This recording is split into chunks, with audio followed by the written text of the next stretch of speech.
প্রভু আজকের এই পৃথিবী যখন সৃষ্টি করেছে সমস্ত ভাবনা চিন্তার মাঝখানে সমস্ত কিছু সব ঘেটে গুলিয়ে দিল সেই মানুষ।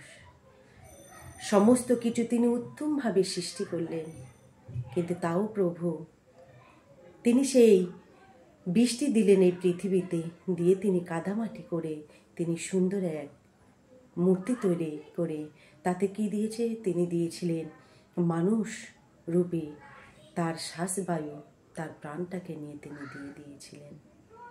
কত ভালো। আদমকে বলেছিলেন, আদম দেখো পৃথিবীর সমস্ত জীব জন্তু সব কিছু তুমি নতুন করে সুন্দর সুন্দর নাম দাও। সবাইকে যখন নাম দিয়েছে, কিন্তু আদমের মনে কোনো হাসি ছিল না।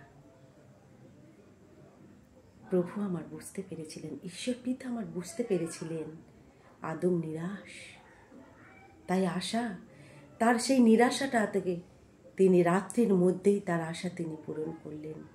সকালবেলা সে যখন উঠে পড়ল, উঠে দেখছে তার পাশে এক সহধর্মিণী শুয়ে আছে, আর সেই আদমকে তিনি মগ্ন করে দিলেন গভীর নিদ্রায়।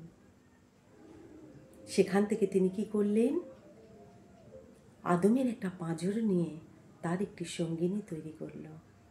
আর তাকে দেখে সেই আদম কি বলল, এবার হয়ে আছে।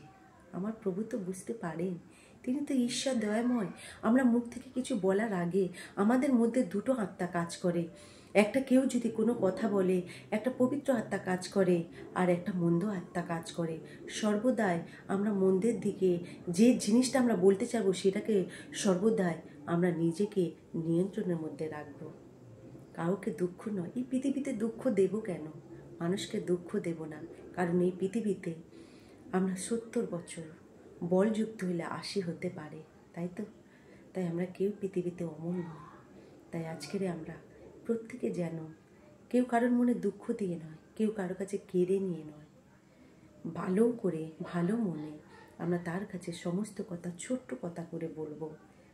আর আমার ঈশ্বর আমাদের কথা শুনবে। কি আপনাকে নিরাশ করেছে? ঈশ্বর না। কি আপনাকে বঞ্চিত করেছে? ঈশ্বর না। তিনি আপনাকে সর্বদাই ধরতে চায়।